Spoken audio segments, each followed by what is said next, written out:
Christ Triumphant, April 11th, Daily Devotional by Ellen G. White. The sin of unbelief leads away from God.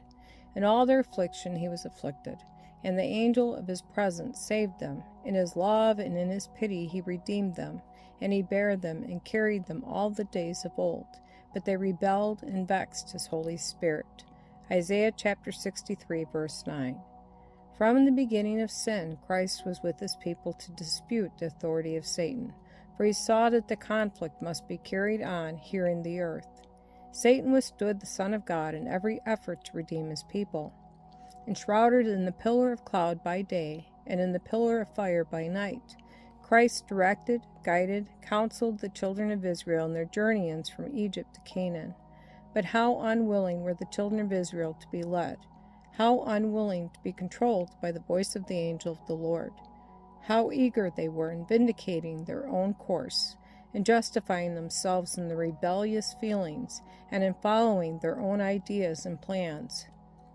It was the mighty counselor who was enshrouded in the pillar of cloud and fire, and who was beholding the encampment of his people.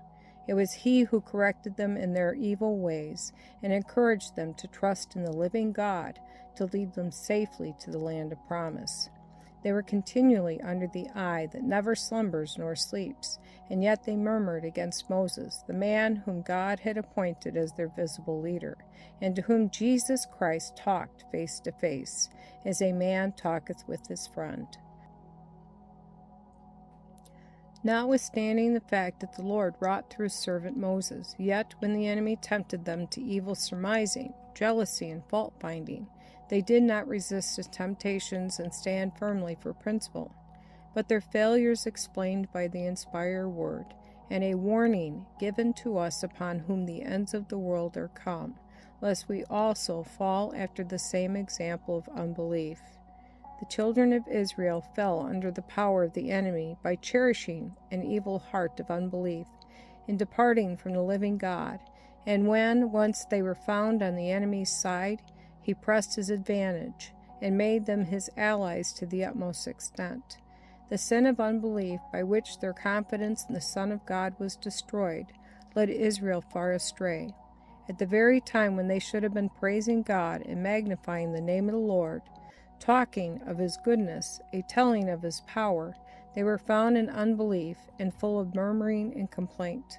The deceiver was seeking through every means possible to sow discord among them, to create envy and hatred in their hearts against Moses, and to stir up rebellion against God. By listening to the voice of the great deceiver, they were led into affliction, trial, and destruction.